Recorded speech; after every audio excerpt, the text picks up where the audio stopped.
libros está bastante bien, está bastante claro. El tema es por ahí la experiencia y la práctica hacen que por ahí lo que son las guías y las recomendaciones a veces, como todo, no son la palabra santa. Yo le voy a dar una visión desde el punto de vista especialista, lo que hago todos los días en consultorio para que puedan aprender algunas herramientas y las otras buscarlas, que es lo que ustedes tienen que hacer siempre, tratar de corroborar lo que yo digo y plantear si hay algún error, no hay ningún problema. Aunque los libros también a veces escriben con intereses económicos y bueno, es así. Bueno, a ver entonces, ¿largamos? Cualquier pregunta que quieran hacer, no hay ningún problema. Me dicen su nombre y lo charlamos. La osteoporosis tiene varias aristas importantes por las cuales es bueno que conozcan de la osteoporosis. Primero, porque es una enfermedad extremadamente prevalente a medida que envejecemos. Segundo, porque es parte de nuestra naturaleza como ser vivo, digamos, que nos vayamos deteriorando, y parte de lo que se nos va deteriorando con el tiempo son los huesos. Trae muchas complicaciones, ¿no?, en calidad de vida, en tiempo de vida. Es relativamente prevenible. Posiblemente con el tiempo se puedan hacer cosas antes de lo que hoy consideramos como medidas preventivas y medidas de screening. La evolución de la medicina con el tiempo va a aportar algunas otras cosas más, pero la idea es que sepan el manejo, y lo van a usar. La mayoría de las especialidades lo van a tener como algo bastante frecuente en su consulta diaria. Vamos por lo pronto a definir. Esto es una definición que se toma, que es bastante razonable, ¿no?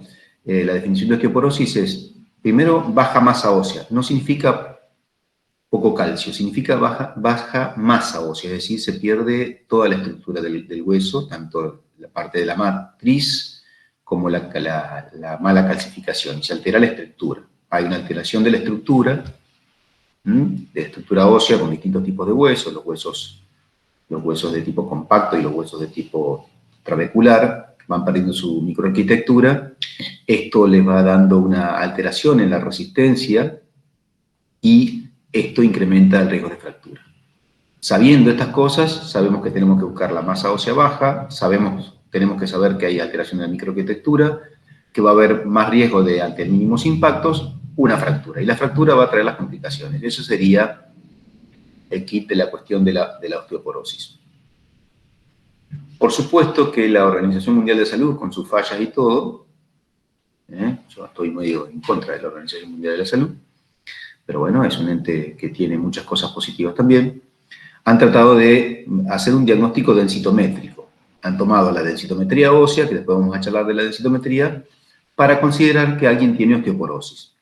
Y eso lo hacen en base a un método que es la densitometría, por un método que se llama doble emisión de fotón de rayos X, evaluando la columna lumbar, ya después lo vamos a ver, la región distal del radio y los fémur, y toman como forma de medida, acá está puesto en un score que se llama T-score.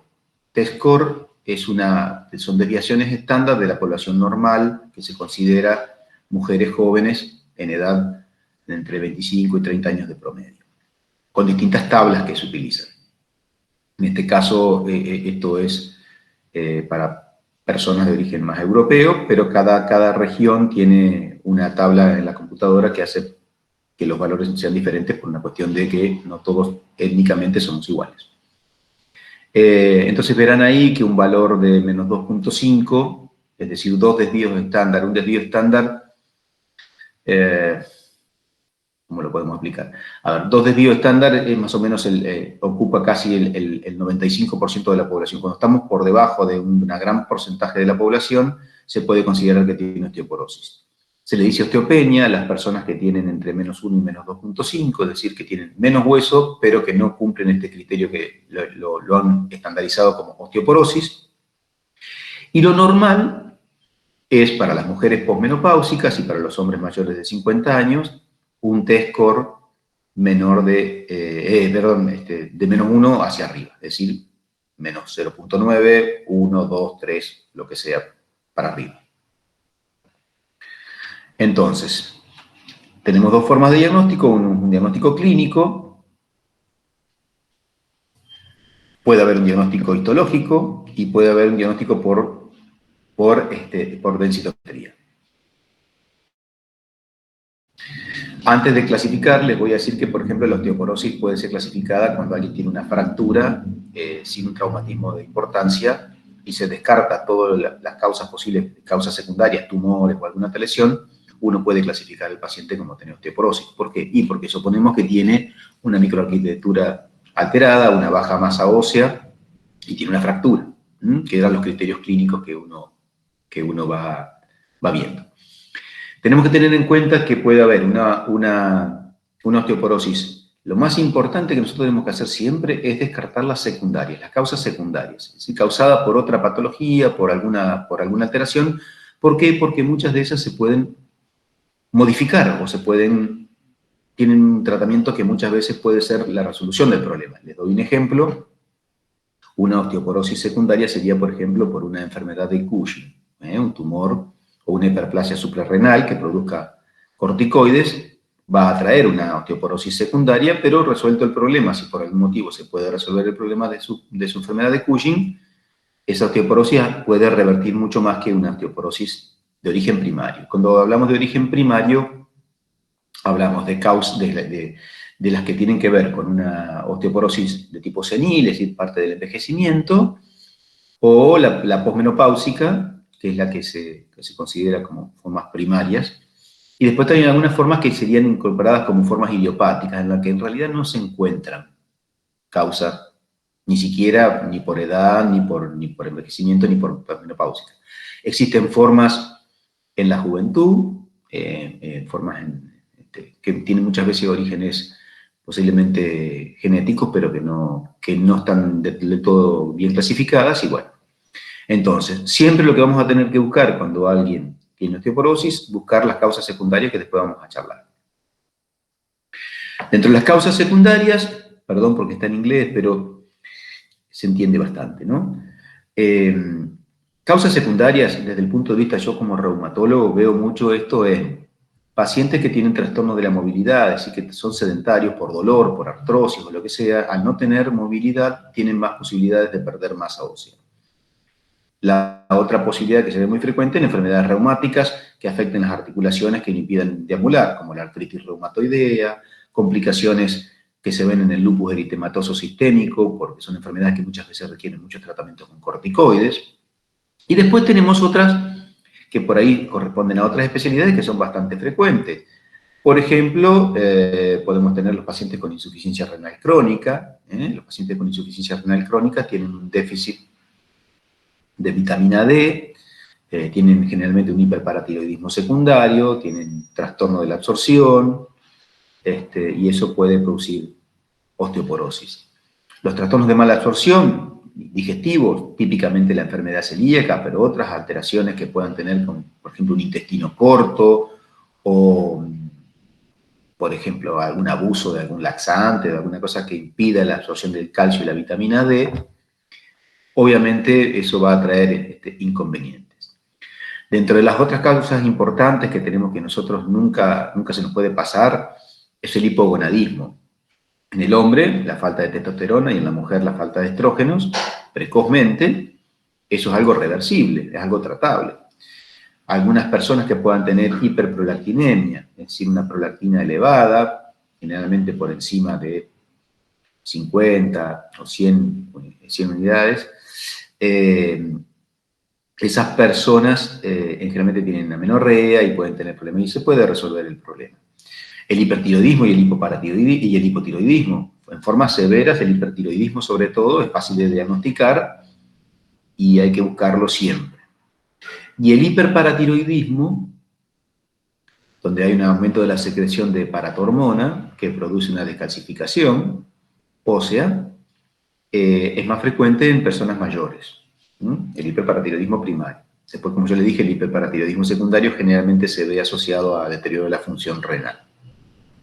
La enfermedad de Cushing, como les planteé al principio, enfermedades pulmonares crónicas, obstructivas, EPOC y asma, EPOC y enfisema, enfisema y bronquitis crónica, perdón.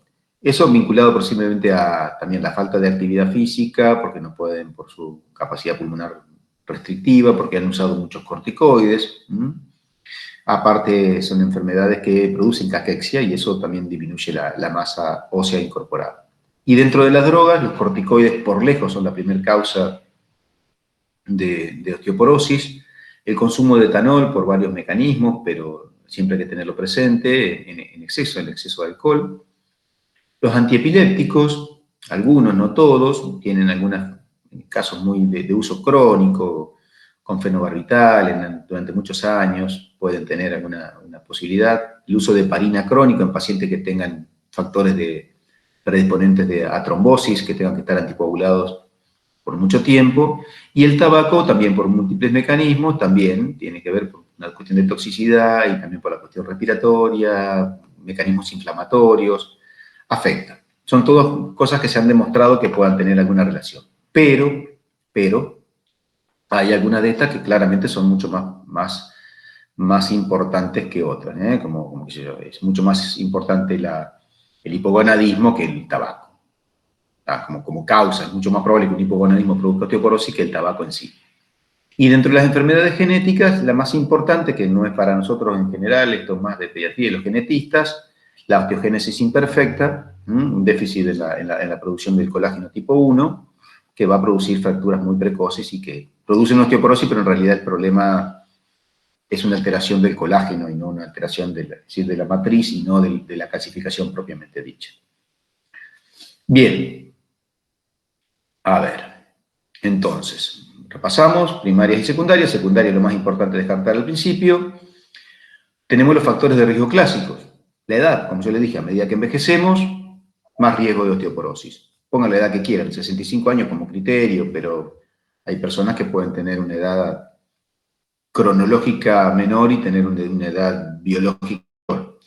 El sexo es importante, la mujer en general, por la cuestión de la menopausia,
¿Me escuchan?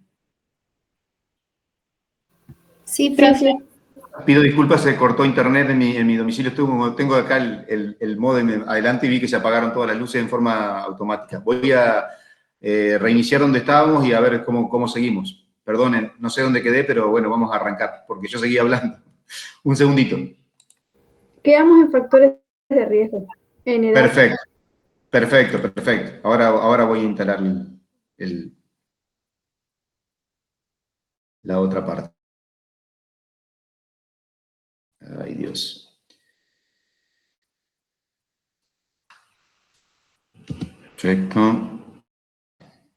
Vamos a subir acá. Pantalla completa.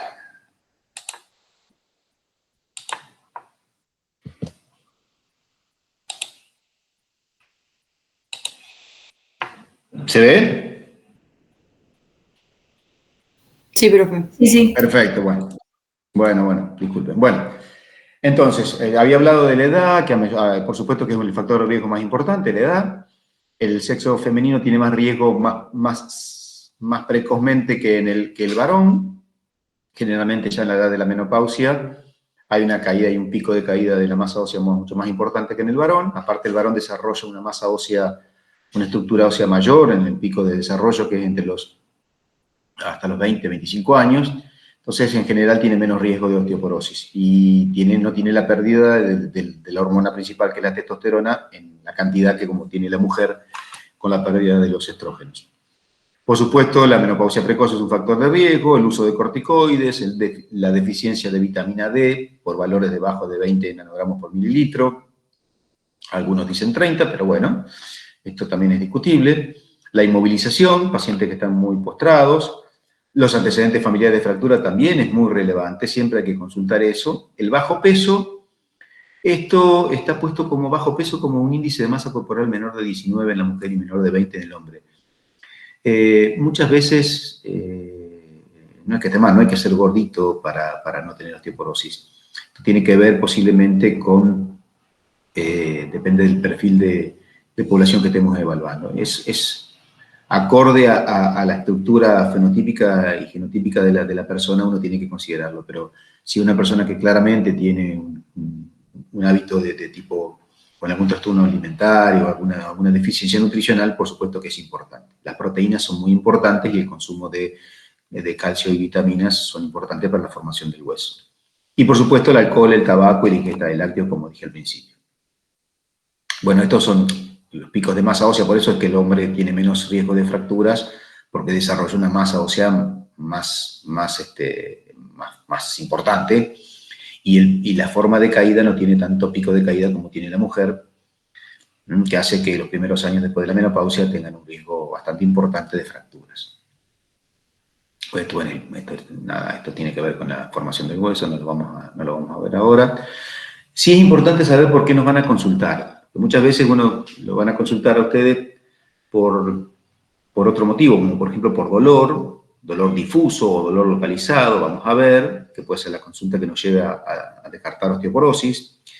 La pérdida de altura es muy importante. Si el interrogatorio surge que el paciente ha notado que ha perdido más de 5 o 6 centímetros de altura, o algún familiar le ha dicho, o el esposo, la pareja, lo que sea, que ha perdido una altura importante, esto tiene que ser un llamado de atención.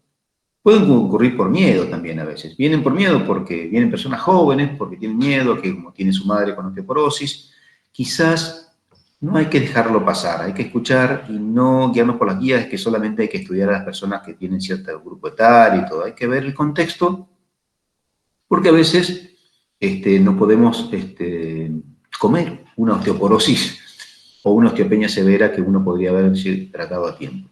Así que, si obviamente después uno no encuentra ningún factor de riesgo importante y los estudios básicos son normales, uno debería hacer es calmar a la persona y explicarle. Si la persona quiere gastar a hacerse estudios, perfecto, no hay ningún problema, pero tratemos de ser razonables. La otra posibilidad es que vengan tras una fractura. Ya llegamos tarde. Si la fractura es de tipo osteoporótica, digamos, estamos haciendo tratamiento, ya un tratamiento casi terciario, le diríamos, de recuperación, de restablecimiento, porque las fracturas generalmente dejan bastante secuelas. Y si vienen por antecedentes familiares, hay que prestarle mucha atención y empezar a estudiar. Entonces, dentro de la anamnesis, lo que vamos a tratar de hacer es tratar de siempre buscar los factores de riesgos. Hacer un examen físico, tratar de tomarle el peso, la altura, la contextura muscular. Se pueden hacer algunos estudios de grip, por ejemplo, para ver la fuerza. Se pueden estudiar, recopilar información acerca de los medicamentos, esto que yo les decía, si están tomando corticoides, si están tomando algún diurético, si están tomando alguna medicación que pueda tener alguna alteración, sobre todo las personas que están tomando ansiolíticos o drogas o psicofármacos. Ver estudios previos, y las comorbilidades, como ya le dije, si tienen, por ejemplo, hipotiroidismo, hipertiroidismo, si tienen alguna alteración importante, eso lo que hacemos habitualmente en el interrogatorio es buscar las causas que puedan estar vinculadas con la osteoporosis. La otra cosa que vamos a tomar van a ser métodos de imágenes cuando sospechemos, y ahora vamos a charlar de eso, y el laboratorio.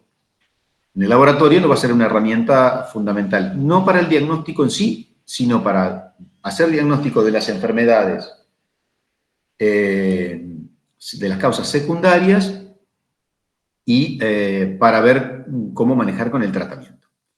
Y pues nuestro objetivo principal tiene que ser disminuir la incidencia de fractura. Nosotros no tenemos que llegar tarde, tenemos que, si encontramos una osteoporosis, bajar al menor riesgo posible la posibilidad de fractura.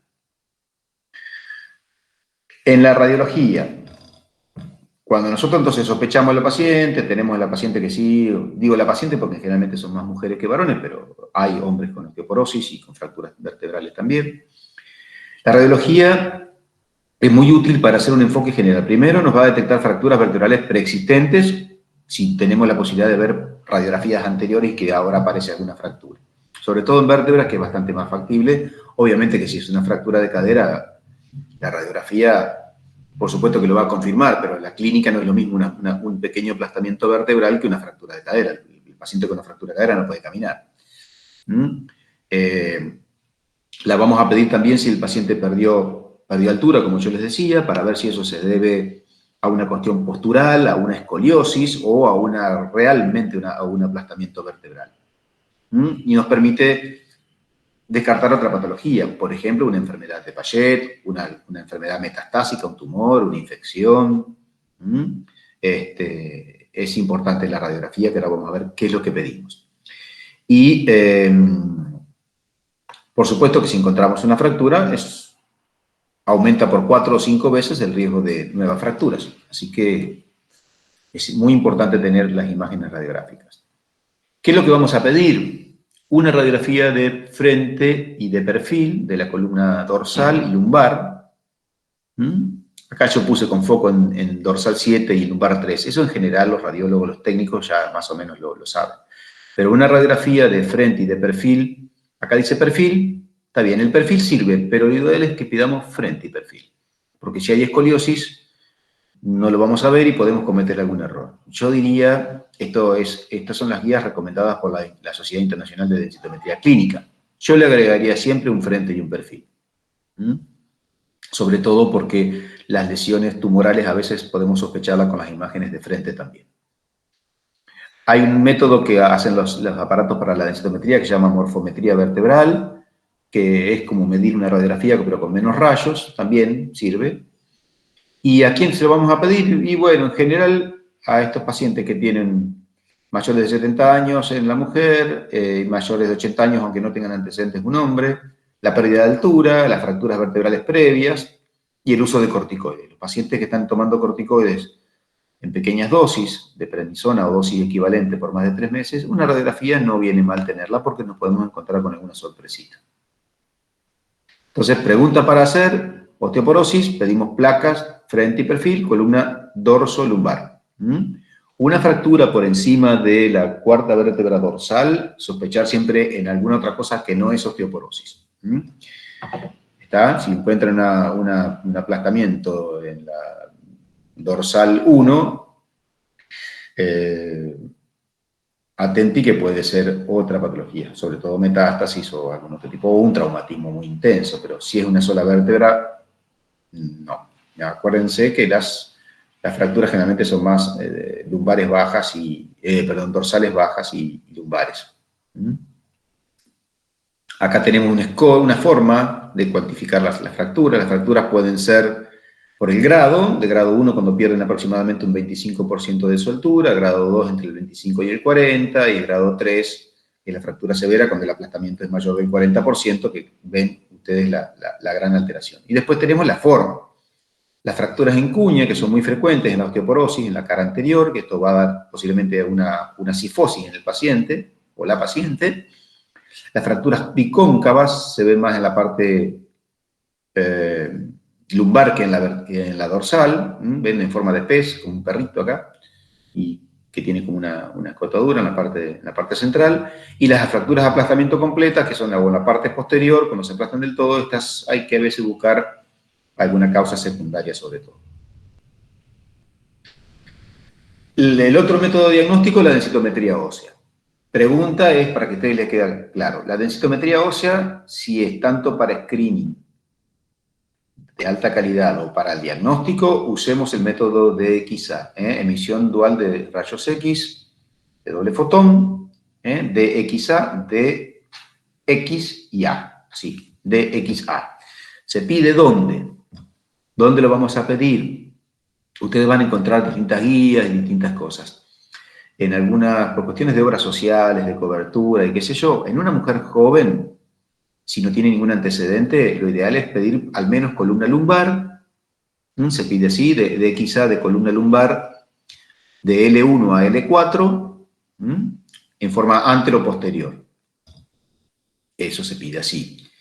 Y si es una persona un poco mayor o que tiene antecedentes, uno podría pedir también de ambos fémur, o de al menos un fémur, el fémur de la pierna no dominante, por ejemplo, si es diestro, pedir del lado izquierdo, pedir el fémur, porque el fémur tiene mucho mayor hueso compacto que las vértebras que tienen hueso trabecular.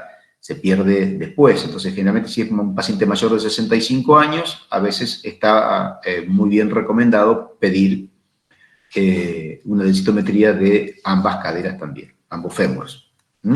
Y acá está de vuelta el recuerdo acá de los valores que indican lo que es osteoporosis. Osteoporosis es menor de 2.5 desvíos estándar, del T-score, llamámosle así, y osteoporosis grave cuando esto se asocia a la presencia de fractura.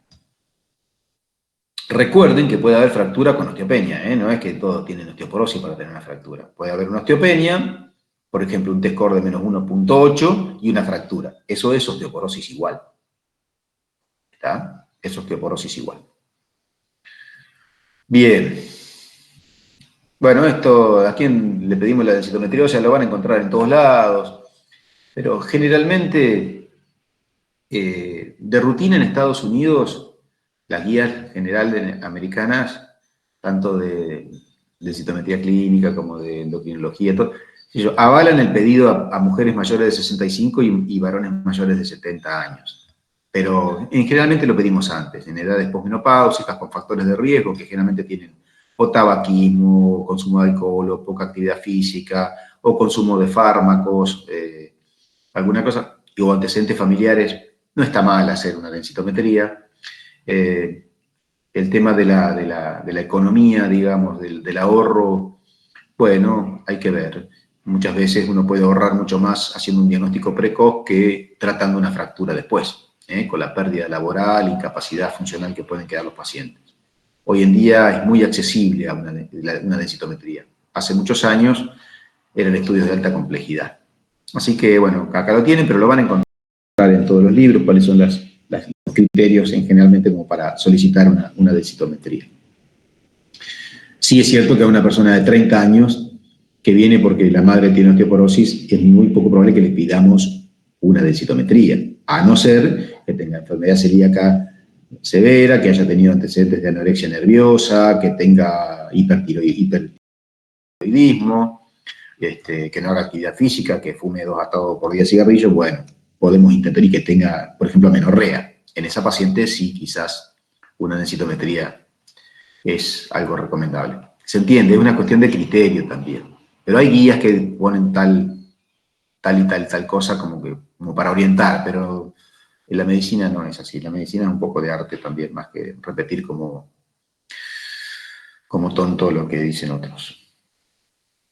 Bueno, acá lo mismo. Estas son otras guías, la International Osteoporosis Foundation, la Sociedad Americana de Endocrinología Clínica. Bueno, más o menos todas dicen lo mismo. La de X central, es decir, la densitometría central es lo que yo le dije. Es columna lumbar y cadera. Generalmente lo que se toma como parámetro es de la mujer caucásica, digamos, europea, del norte de Europa, entre los 20 y 29 años. Por eso les digo que es la referencia que se toma, pero no, los equipos nuevos traen distintas bases de datos para la población que estamos tratando. No es lo mismo, qué sé yo, en Estados Unidos, que lo que se consideran latinos, que realmente son mexicanos o de Centroamérica, que tienen una población genética completamente diferente a la nuestra, que acá en Argentina muchos tenemos una gran, digamos, una gran descendencia de europeos, pero en europeos más del sur que más del norte. Entonces hay que ser muy cuidadoso con la base. Y generalmente se utiliza la norteamericana en Argentina. Sitios a medir, bueno, cadera y columna lumbar, antebrazo. El antebrazo en la parte distal, que se mide el tercio distal del antebrazo, se utiliza en caso de personas jóvenes o con sospecha de hiperparatiroidismo porque es una zona que puede servir como... Se puede perder antes esa masa ósea a ese nivel. Y por supuesto a personas que por algún motivo no puedan hacerse una densitometría de cadera, por ejemplo, paciente que tiene un reemplazo de cadera bilateral o de columna porque tiene un accidente con un implante o una cirugía o lo que sea, por escoliosis, por listesis, una cirugía de columna que tenga un implante metálico no se puede hacer a ese nivel una densitometría. En la cadera lo que vamos a mirar va a ser el cuello femoral o el fémur total. Eso es lo que se mide el valor. Hay un área que después van a ver que yo les voy a mostrar una imagen que se le llama FRAX, que no hay que darle importancia. Bien, a ver. ¿Qué hacemos con lo que... Estos valores de densitometría están impuestos para la mujer posmenopáusica y para el hombre mayor de 50. En todos los menores de eso, es decir, pacientes que no son menopáusicas y hombres menores de 50, lo que vamos a utilizar es el Z-score. El Z-score son los valores relacionados con la misma edad y grupo etario. Es distinto. Y acá el valor que se toma como valor de referencia para decir que tienen baja masa ósea para la edad y para el sexo es un Z-score menor de 2.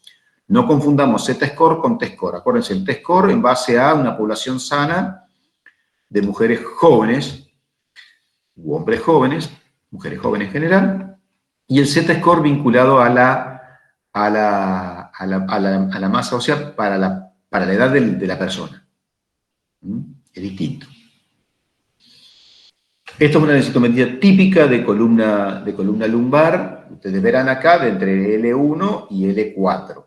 La L5 se deja. Siempre fíjense que la L5 quede libre y que no vean que estas rayitas están marcadas abajo porque puede estar mal tomada la densitometría, a no ser que tenga la posibilidad de tener 6 vértebras lumbares. Hay algunos pacientes que tienen 6 vértebras lumbares, y bueno, hay que estar atento a eso. Fijarse que esté bien alineado, que los cortes estén bien hechos, que no tenga malformaciones que impidan que tenga un error.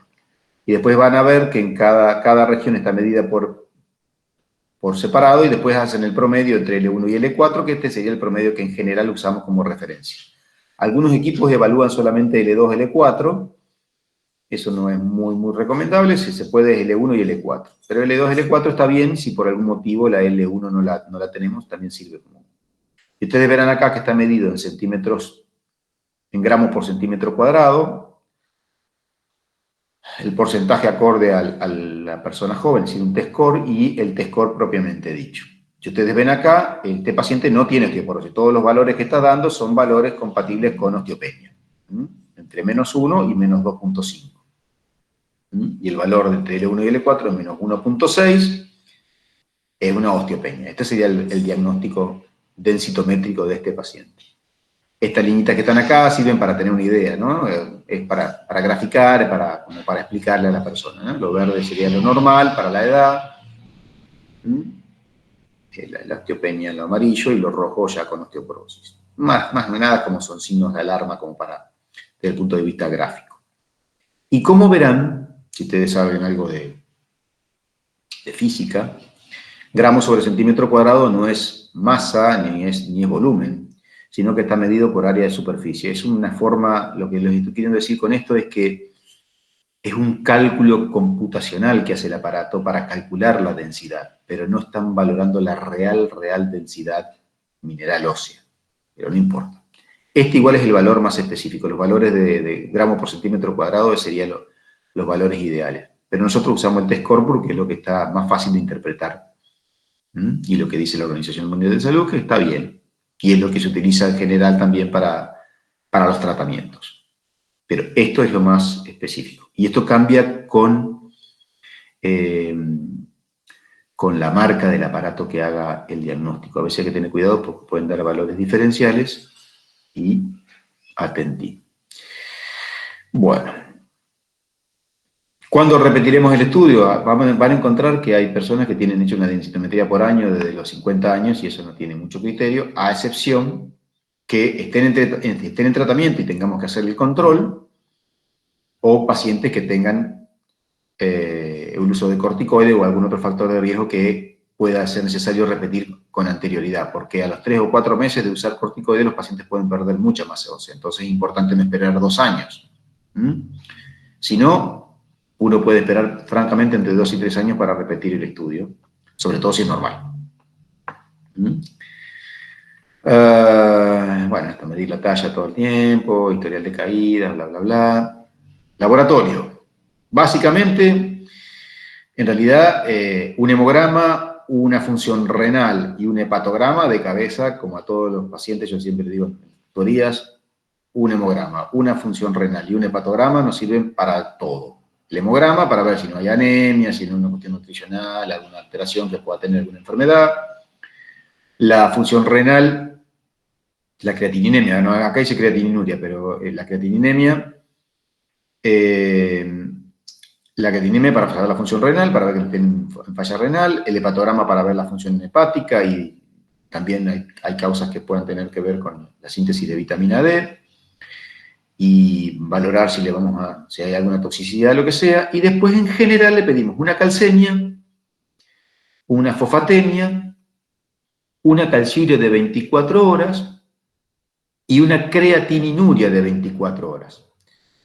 La creatininuria de 24 horas asociado a la calciuria de 24 horas nos va a dar una relación entre la calciuria y la creatininuria, que es la forma más razonable de ver si el paciente tiene una eliminación de calcio en exceso. Normalmente la calciuria no debería exceder los 300 miligramos día en una mujer estándar y en un varón también, pero hay personas que pueden tener 350 miligramos por día de pérdida de calciuria y en realidad no están perdiendo calcio, quizás por el peso, entonces hay que medirlo en relación a la creatininuria. Eso también está en los libros, lo pueden ver.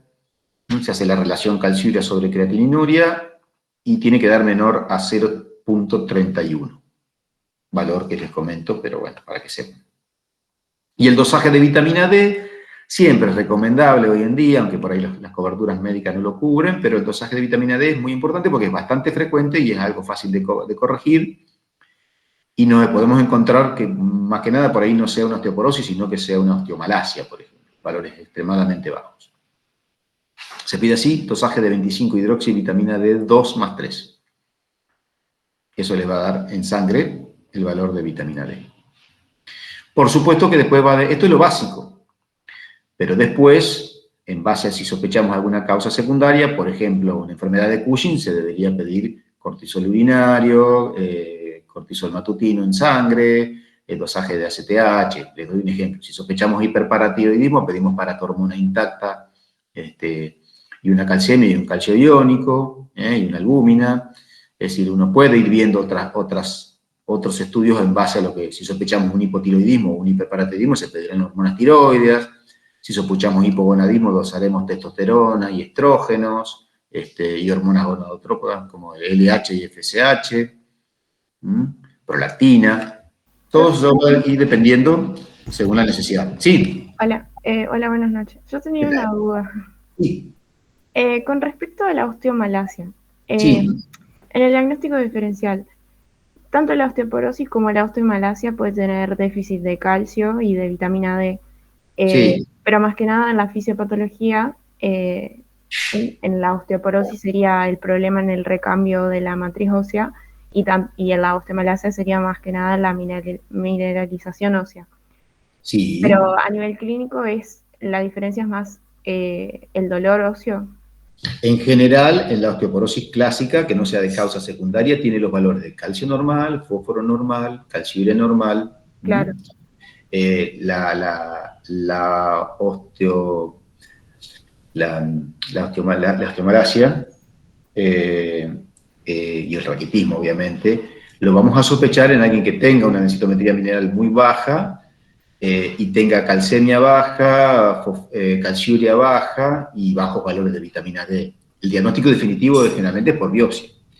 Pero en fin podrían, o sea, se coexisten ambas patologías, la osteoporosis y la osteomalacia. Lo que pasa es que el tratamiento va a ser lo mismo, es decir, uno va a tener que reponer vitamina D, calcio y generalmente darle bifosfonatos o alguna otra droga. El tratamiento es similar, sí, pero no son la misma causa. En general, lo que se pierde en la osteomalacia es la cantidad de calcio, en cambio en la otra uno tiene una pérdida de todo, de toda la masa ósea. Claro. Gracias. No, por favor. Bueno, otras cosas del laboratorio, yo me pongo para acordarme, pero por ejemplo piensen que la enfermedad celíaca es bastante frecuente, entonces los anticuerpos que se ven positivos en la enfermedad celíaca, como la antiendomicio y la antitransglutaminasa, a veces son útiles para descartar eso, la TSH, el cortisol sérico, la paratormona, lo que yo les comentaba hoy. Y siempre es recomendable agregar marcadores de formación y de resorción, al menos uno de ellos, sobre todo porque si bien no hacen el diagnóstico, nos pueden favorecer para el manejo del tratamiento con el uso de bifosfonato, que ahora después les voy a explicar. Yo utilizo en mi consultorio de marcador de formación la fosfatasa alcalina total. Es útil, es muy simple de hacerlo, trae el hepatograma mismo. Uno puede pedir una fosfatasa alcalina ósea también, que es más específica, pero la total en realidad, si está elevada, me dice que hay formación de hueso. Puede ser después de una fractura o lo que sea. El uso de osteocalcina o los propéptidos colágeno tipo 1, está todo bien, ¿no? Se pueden pedir, pero en general la fosfatasa alcalina está bien. Y de marcadores de resorción, yo siempre usé la desoxipirinolina urinaria de 24 horas. Tiene algunos falsos positivos, como por ejemplo el tema de tener artrosis o que el paciente esté tomando algún suplemento, alguna cosa. Y si no, los telopéptidos terminales, el CTX sérico o urinario, esto es bastante sensible, es bastante específico también, se puede pedir cualquiera de estos dos principalmente, o la desoxipirinolina urinaria o el CTX sérico, que es esto, los telopéptidos terminales, el colágeno tipo 1. ¿Por qué? Porque si estos están elevados, los marcadores de resorción, significa que hay mucha resorción de huesos. Si ustedes leyeron algo de fisiopatología de la osteoporosis, una de las causas es cuando hay más resorción que formación de hueso. Entonces, si le damos un antirresortivo, como los bifosfonatos, debería corregir el error. Si tiene un valor muy elevado, por ejemplo, elimina mucha desoxipirilonina o tiene un valor muy elevado de CTX sérico, me va a servir a mí para saber si el tratamiento está siendo efectivo, porque cuando yo lo empiece a tratar, esos valores se van a tender a normalizar a los valores considerados normales. Por eso es importante. ¿Está bien? Conceptos generales, por supuesto que se puede hablar mucho más de esto, pero bueno, acuérdense de pedir algún marcador de formación. Yo diría fosfatasa alcalina, algunos de ustedes quieren decir si le toman en el examen la fosfatasa alcalina ósea, y los telopéptidos terminales del colágeno tipo 1 o CTX sérico, o urinario también se pueden pedir, pero el sérico es fácil. En general se llaman así beta cross labs. Esa es la marca comercial, digamos, que tiene el kit especial para eso. Otra herramienta que tenemos, que ustedes lo habrán leído, es una herramienta de evaluación que es como una cuestión computacional, que es el índice FRAX, o la herramienta FRAX en realidad, que en Argentina está validada. Cada país tiene un valor En Europa no está tan validada, en algunos lugares sí, en otros no. Es una herramienta cuando no tenemos una densitometría, si bien el cálculo incorpora la densitometría, pero nos puede dar un cálculo de riesgo de fractura a 10 años, tanto a nivel de cadera como a fractura general, y nos puede servir para valorar el tema de tratar o no tratar si no tenemos las posibilidades de hacer una densitometría, y bueno, nos sirve como una herramienta para inicio, para enfocarnos en la gravedad del paciente. Esto lo pueden leer en todos lados también. Sepan que esto existe. Si ustedes buscan FRAX Argentina en internet, van a encontrar esto, bajan el cuestionario, donde le van a preguntar el nombre, la identificación, la edad, la estatura, todo esto. En base a estos cálculos, que son todos factores de riesgo, hace un cálculo estimado del riesgo y en base a eso puede ser útil, puede hacer screening si queremos hacer alguna densitometría o directamente tratar si le da un riesgo muy elevado de fractura en los próximos años. Bien. Esto es discutible, hay algunos que no están de acuerdo con el FRAX, pero bueno, aclaro que es una herramienta relativamente válida. Esto, claro, permite esto, ¿no? Cuantificar el riesgo de fractura de 10 años y, bueno, y da, esto es lo que acabo de decir, ¿no? De fractura mayor o de fractura de cadera. Bien, en general, cuando el riesgo mayor al de 10 o al 20% de fractura mayor o el riesgo de cadera mayor al 3%, se trata. Bien, vamos a la parte de medidas generales. La prevención es fundamental para la osteoporosis. Sí, lo que pasa es que nosotros siempre llegamos tarde. Nosotros queremos hacer el diagnóstico y tratarlo a los pacientes, pero debemos aconsejarlos antes. La prevención. Todo lo que podamos modificar como factores modificables, hay que hacerlo. Durante el crecimiento, el desarrollo, y aún en la adultez y aún en la senilidad. La actividad física, la fortificación de músculo, la alimentación correcta, la ingesta de proteínas, que si uno ve acá dice 1 gramo por kilogramo día, en realidad un poco más. Si uno lee los libros dice 0,8 gramos por kilogramo día, a 1 gramo, eso es poco. Proteínas son muy importantes para la formación del hueso. Yo le diría que si no tiene problemas renales serios o no tiene alguna contraindicación, hasta 1,5 gramos por día de proteínas es recomendable. El sustento de todas las vitaminas necesarias, que no tengan carencias vitamínicas, el aporte de magnesio y calcio en las condiciones que uno requiere, el calcio generalmente, si hay necesidades, a veces suplementos de hasta 1 gramo 200, 1200 miligramos por día como suplemento, está bien. En embarazadas puede ser un poco más. Acá yo puse ejercicios de carga y contrarresistencia, son muy importantes esto. Tomar el sol si no hay problemas de piel, tomar un poquito de sol ayuda a formar vitamina D.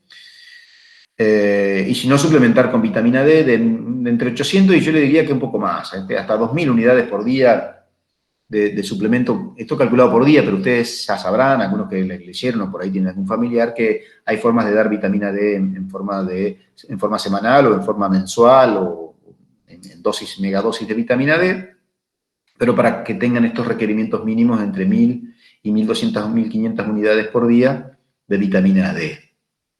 Tanto como vitamina D2 como vitamina D3, que es más o menos lo mismo. Y la prevención de caídas, es decir, para que el paciente no tenga problemas de visión, que por eso es importante el tema de la fuerza, para que no tengan un buen balance para movilizarse, tengan reflejos. Y a los pacientes más añosos, todas las herramientas que tienen que ver para evitar caídas en el baño, evitar los escalones, evitar alfombras que no estén pegadas bien al piso, todo ese tipo de cosas que puede haber resbalos y golpes. Bien.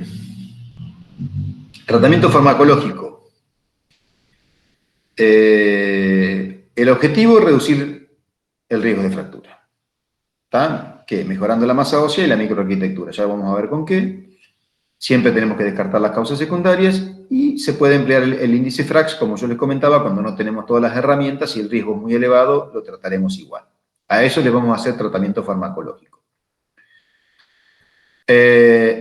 Podríamos decir que en general se trata a toda persona con osteoporosis establecida, es decir, con un T-score menor de 2.5, con una osteopenia que tenga una fractura, también se trata.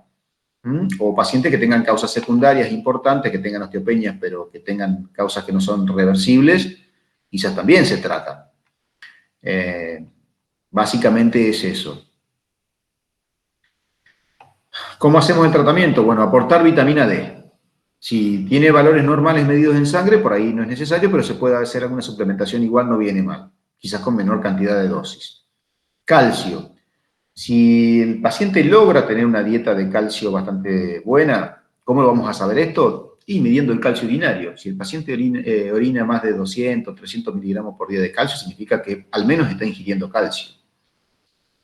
Es una forma rudimentaria de poder saberlo. Si nos queda la duda, suplementaremos con calcio en sus distintas formas, en forma de citrato de calcio, o en forma de carbonato de calcio, que son las formas que más se venden en Argentina. Y lo que importa es el calcio elemental, es decir, el citrato de calcio tiene solamente un 21% de calcio elemental y el carbonato de calcio tiene el 40% de calcio elemental. El carbonato de calcio aporta más calcio que el citrato de calcio. Tratamientos de primera elección, los bifosfonatos. Estos han demostrado reducir la osteoporosis, disminuyen el riesgo de fractura, que va desde un 40 a un 50, 60%. Son los fármacos de primera elección, tanto vía oral como vía endovenosa, después vamos a ver. Otro tipo de fármaco es el denosumab, que es un anticuerpo monoclonal, que se da en forma semestral, 60 miligramos una vez cada 6 meses, también es un antirresortivo. El ácido zoledrónico también es un bifosfonato, pero de forma endovenoso, muy potente, que se da 5 miligramos una vez por año, de 3 años por lo menos, de 3 a 5 años como máximo, y después se puede ver o se puede rotar según los factores de riesgo. Es el más potente de todos, pero el que se asocia más a lesiones de osteonecrosis de mandíbula y ese tipo de complicaciones. Pero es muy potente. Otra droga que tenemos es el teriparatide. El teriparatide es una molécula que es una proteína similar a la paratormona, pero una parte de la paratormona intacta, que como se da en forma de pulsos, se da en forma diaria, aplicación diaria de 20 microgramos, inyectable, aumenta la formación, o sea, es un anabólico. Los otros no son anabólicos, los otros son antirresortivos. Los bifosfonatos y el denosumab son antirresortivos, es decir, alteran la resorción del hueso. Y el teriparatide, al contrario, forma hueso. El teriparatide se utiliza en general en pacientes que tienen fracturas múltiples o que tienen una fractura importante con una osteoporosis muy seria, muy importante, una osteoporosis muy, muy avanzada. Se usa como máximo durante 2 años porque tiene riesgo de hipercalcemia y de transformación maligna a sarcoma. Bueno, es raro, pero bueno, la recomendación es que no se utilice más de 2 años. O que por algún motivo no pueda recibir algún otro tipo de fármaco por intolerancia o alguna alteración que no pueda recibir, es una medicación que se puede utilizar. La otra droga formadora de huesos es el romosozumab, que se da en forma de 210 miligramos mensuales en forma de vacuna subcutánea. Es una droga que tiene la acción antiesclerotina. La esclerotina es una molécula que inhibe la formación de hueso. Si yo bloqueo eso, permito la nueva formación de hueso con esta sustancia, que es un anticuerpo monoclonal, y forma hueso. Son drogas de altísimo costo, digamos. Sépanlos las indicaciones, pero en el hombre, por ejemplo, el romosozumab no está aprobado. En las mujeres sí, y recuerden que son drogas que se utilizan para fracturas múltiples o una fractura importante con altísimos factores de riesgo y fallas. ¿Podría repetir la dosis del romosozumab? Sí, son 210 miligramos en 2 vacunitas. La cajita trae 2 lapiceritas para aplicar de 105 miligramos y se aplican las 2 juntas el mismo día, una vez al mes. El romosozumab se usa solamente 1 año. Gracias, profe. Bien. Vamos controlando. ¿Cómo vamos controlando el tratamiento? Bueno, cada 3 o 6 meses vamos haciendo los controles de rutina, vemos esto que yo le decía de la calcemia, la fosfatemia, la función renal, la calciuria, la fosfaturia, Vemos los factores de resorción ósea, acuérdense la deoxypirinolina y el beta-cross-labs que le decía, que se miden una vez o dos. Si después vemos que el paciente responde, no es que lo estemos pidiendo todo el tiempo, pero es importante hacer un control. Al año, si no hay ningún antecedente traumático ni nada, pedir una radiografía de columna no estaría mal para ver cómo está, si hay alguna fractura que no nos dimos cuenta o nos dio sintomatología importante o pérdida de altura. Y la densitometría entre el año o los 2 años según el paciente. Uno debería repetirlo. Y los casos en que uno debería repetir la densitometría antes es en los pacientes que tienen consumo de corticoides o reposo prolongado o alguna otra enfermedad que puntualmente. Bien. Entonces, vamos a ver. Esto vamos a poner acá. Bueno, acá hay diferencias después entre los distintos tipos de medicamentos. Los bifosfonatos, que son varios, como yo le dije, alendronato, risedronato, pamidronato, ivandronato y ácido zoledrónico, son todas drogas que se llaman bifosfonatos que tienen distintos tipos de potencia y que se utilizan todos. Lo que sí es cierto que hay algunas diferencias en, por ejemplo, qué sé yo, el ivandronato para la cadera no parecería, por lo menos por los estudios, que no es tan efectivo como puede ser el risedronato y el alendronato y el zoledronato, el ácido zoledrónico. Eso es más fino. Sepan que los bifosfonatos, en realidad igual siempre algún tipo de mejoría tienen, porque son drogas que comparten su mecanismo de acción. Son sustancias que se fijan al hueso y hacen inhibición de los osteoclastos. Al inhibir los osteoclastos, disminuye la resorción ósea. Tratamiento, esto lo van a encontrar también en varios lugares. El tratamiento máximo, no hay un máximo establecido. Hoy en día se recomienda, como yo le digo, para el teriparatide 2 años, para el romosozumab solamente 1 año. Para el denosumab, entre 3 y 5 años no hay problema. La ventaja del denosumab subcutáneo, 60 miligramos una vez cada 6 meses, tiene la ventaja de que mientras se aplica, siempre funciona, no pierde efectividad con el tiempo, tiene una efectividad prolongada. Pero cuando uno lo suspende, a partir de los 7, 8 meses, la caída de la masa ósea es importante. Por lo cual, en los pacientes que han estado en tratamiento con denosumab, si uno ha logrado una mejoría y el paciente anda bien, se hace un intercambio, se rota la medicación y se agrega un bifosfonato de mantenimiento. Cualquiera de los que ustedes quieran, pero generalmente se hace eso para que no pierda la masa ósea rápidamente. No ocurre esto con los bifosfonatos. Si uno utiliza 4 o 5 años un bifosfonato, alendronato, risedronato, pamidronato no se usa tanto ahora, el ácido zoledrónico, estas drogas tienen la característica que tienen un efecto residual. Entonces, eso ha sido una de las discusiones ahora de lo que se llaman vacaciones de tratamiento. Les doy un ejemplo. Yo trato a una mujer de 58 años que tiene una osteoporosis, una densitometría que es un T-score de menos 2.6, la controlo y a los 3 años de tratamiento tiene menos 2.2. Es decir, está osteopénica ahora, mejoró su densidad ósea.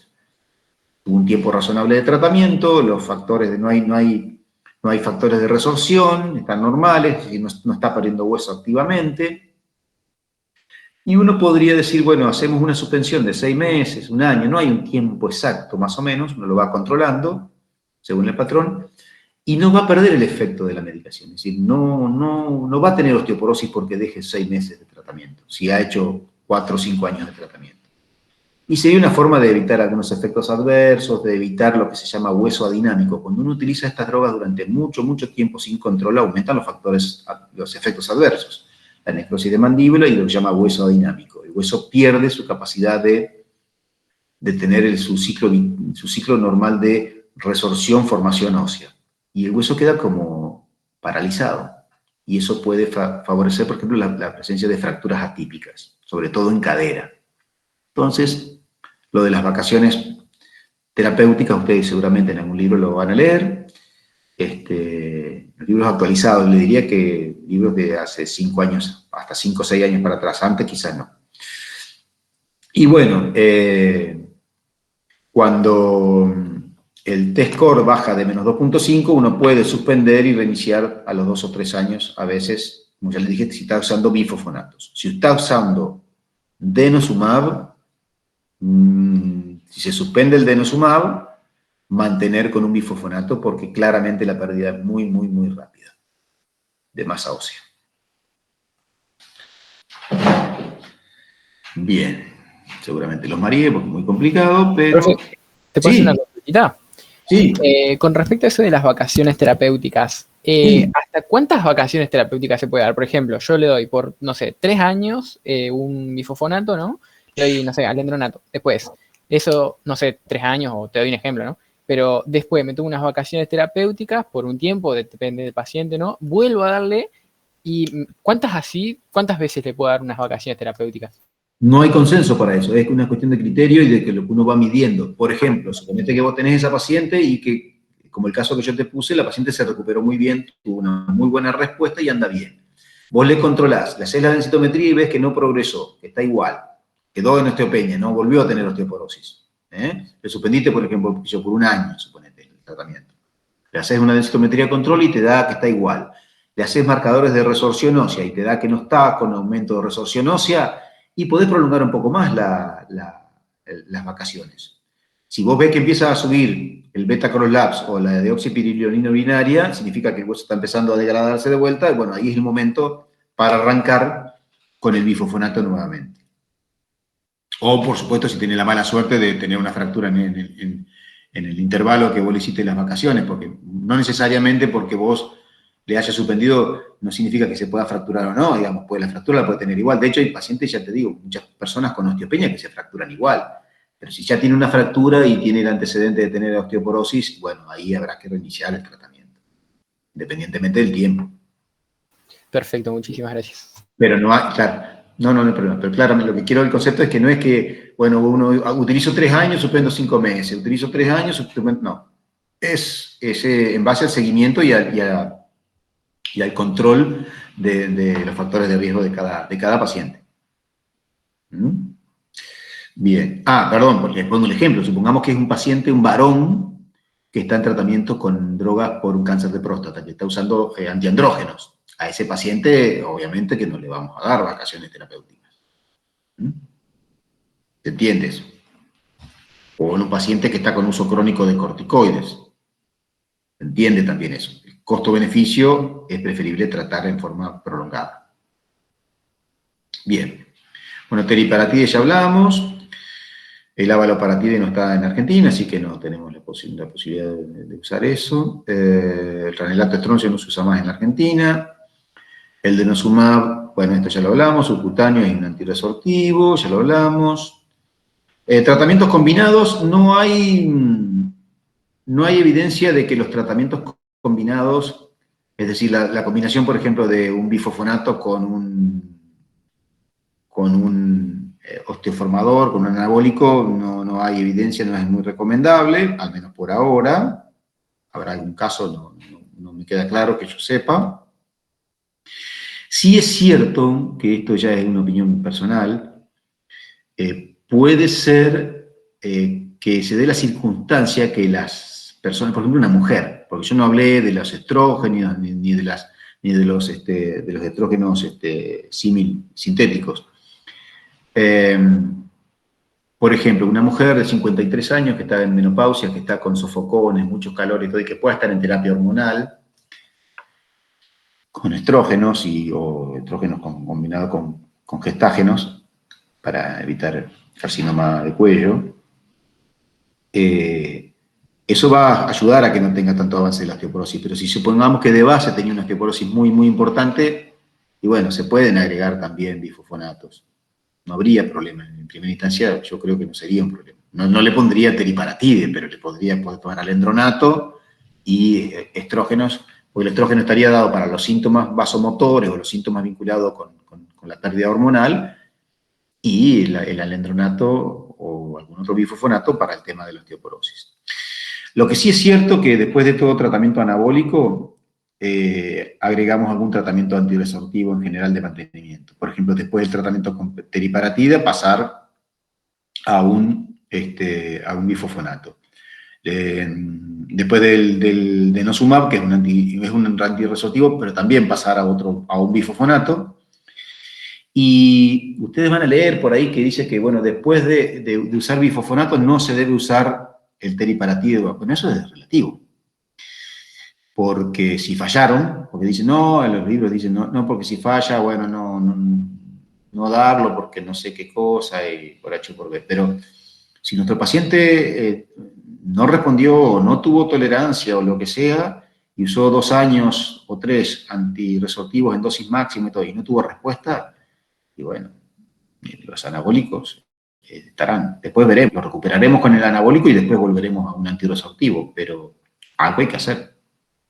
Eso quizás es un error digamos, yo leyendo el Ferreras no encontré eso y puede quedar la duda de como que después de usar teriparatide, después de usar un antirresortivo no deberíamos usar teriparatide. Y la realidad no es así. Es decir, supongamos que,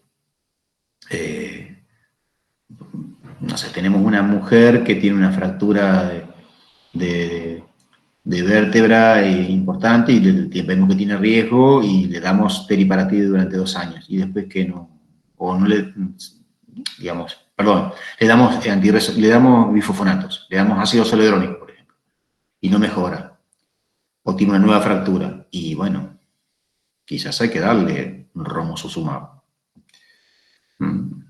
No sé si queda claro lo que estoy diciendo, porque en el Ferreras lo van a encontrar, sí, quizás por ahí en el Harrison yo no leí en la última edición, sobre todo la nueva que salió ahora.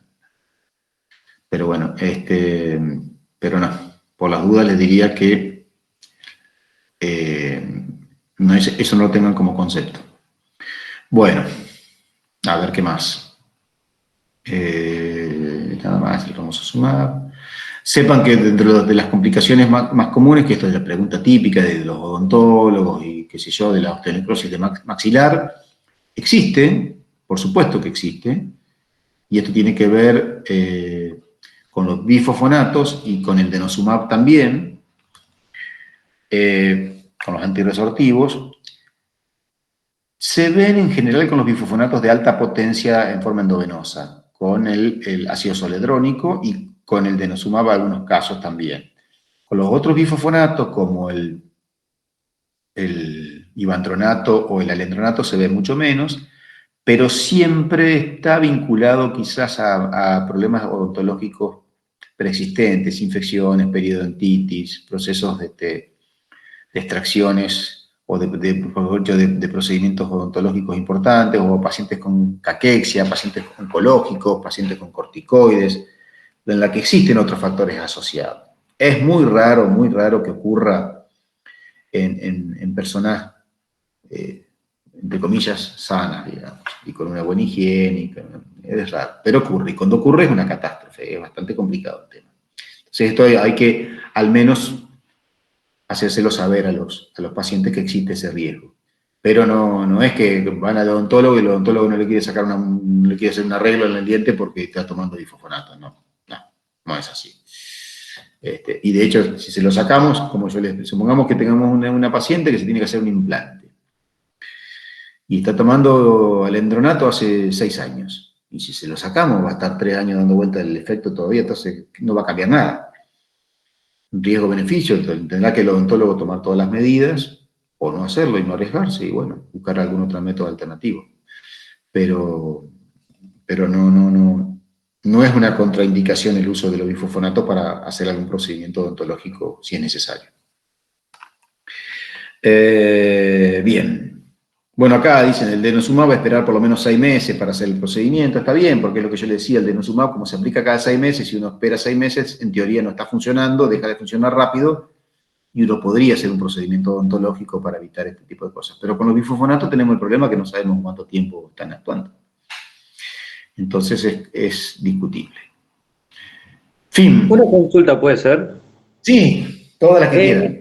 En el caso de la hormonoterapia sustitutiva, o sea, el uso de estrógeno en la mujer o el raloxifeno, ¿se sigue usando? ¿Cuándo lo preferimos y eso?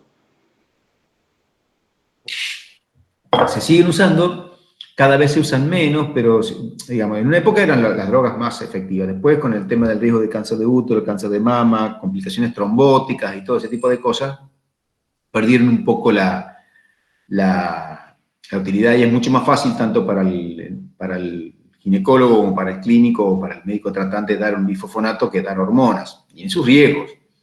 Pero esto se considera, depende de las pacientes. Las mujeres que entran en menopausia con muchos síntomas perimenopáusicos, menopáusicos, de calores, malestar, sequedad vaginal, pérdida de masa muscular, pérdida de altura, pérdida hasta depresión y todo ese tipo de cosas.